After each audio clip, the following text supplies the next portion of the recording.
Rain racing is sort of a newly realized art in NASCAR. Mostly at road courses, it's still odd for many longtime fans to see NASCAR race cars or trucks in the rain. And in the start of the 2020s, we would already see the limits of this said art. In May of 2021, NASCAR would head to the Circuit of the Americas for the first time. COTA, as it's called, was most known at this point for their Formula One races, so between the track, the rain, and even the younger fan base of the area, there was honestly a new element for NASCAR to be in every facet. I would know. I was there. And while remembering it for the rain, it really didn't start until right before the race itself.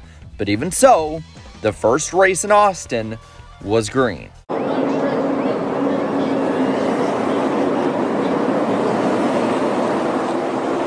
Green flag.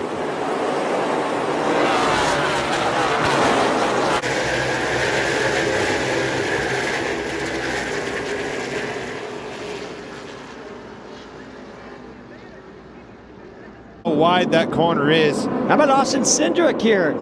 A then Xfinity Series driver in Austin Cindric had the early lead in an extra Penske car, but it was clear that the track was quickly taking on water, which immediately led to dozens of drivers running down into the pits to swap out their slicks for their treads. The only one that seemingly was comfortable out there was Cindric. A driver that day recovering from food poisoning was basically just whipping the field. To be honest with you, being there in person, the rain became more and more miserable, but it was also exhilarating as a fan to see something that was brand new to the NASCAR Cup Series. You knew you were seeing history, and the rain was only going to get worse, leading to some insane shots that honestly would not have been realistic only a year before. But it all would be slowed down by a stalled Daniel Suarez. A standard yellow though, they'd get it rolling once more for their first restart in the rain. Where he got the lead. And I think you can be, Jeff, because these tires are these rain tires. You can be more aggressive in a straight line under braking and things like that than you can be laterally. They want to get sideways. So let's go four wide into turn one. That's why that didn't surprise me. No, hold on there. With a brief stint to end the stage, aggression would be high. Michael McDowell would run off with the lead to start with, but be dogged and then passed by 2018 champion Joey Logano. And as the rain got harder, so did the mistakes. Yet, no major incident would bring out the yellow yet. Logano winning the stage would be the only thing bringing out the caution. And starting the next one, the field doubled up to get back at it. And, well, now it started to get more explosive. Right away, see Eric Jones to his inside. No visibility here. Starting to slow down, getting in the corner. No, we're not even to the corner. He lifted because of that. Yeah, you know what happened? He let off early because he didn't know where the braking zone was, had no visibility. Couldn't see, and somebody ran over him. Even with the limited and, at points, no visibility, NASCAR kept the race rolling trying to get it in. And it just became even more explosive after that. Oh, we got another one. Is that the 19? Yep. Same situation. Wow. And right under him. Oh, and into the wall. Goes the 40. Oh, my gosh. Cole Custer, nowhere to go there. Big fire. He had.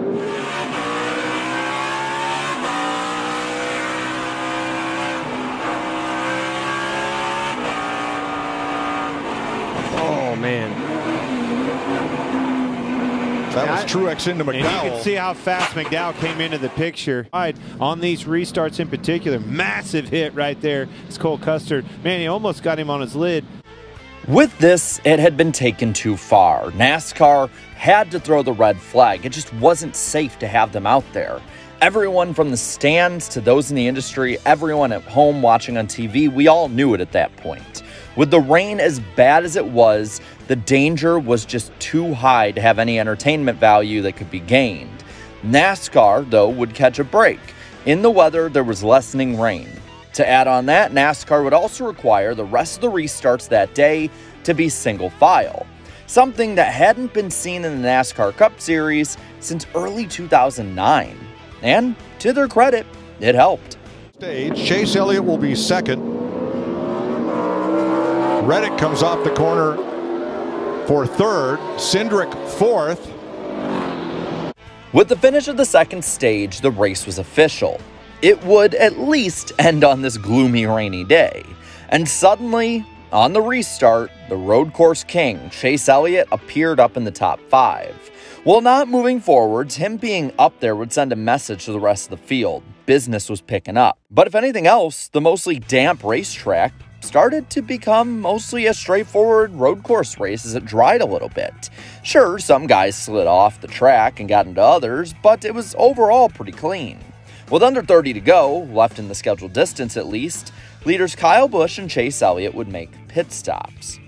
This split in strategy would make a huge difference in the finish. Meanwhile, Hendrick newbie Kyle Larson would inherit the lead. And if the race could roll all the way to the finish, then based on speed and strategy alike, it'd be Larson's race to lose. The only one he'd have to beat at this point on the same strategy and speed length would be the Ganassi upstart of Ross Chastain. But they too would need to pit again, and as it would continue to cycle through, different drivers would go up the charts, but that 9 car of Elliott would cycle out ahead of the 5, and with 19 laps remaining, Elliott would now get the lead again. For the lead. Fresh tires, old tires, low on fuel in the 48. What is Greg Ives thinking here about, and that's what he's thinking, hey, bring that car to pit road as Alex Bowman hits pit lane.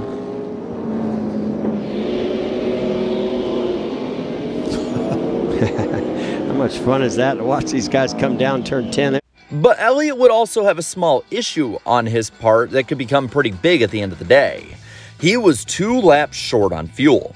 His only hope would be to have the rain come in time to either cause a caution or rain even harder and end the event.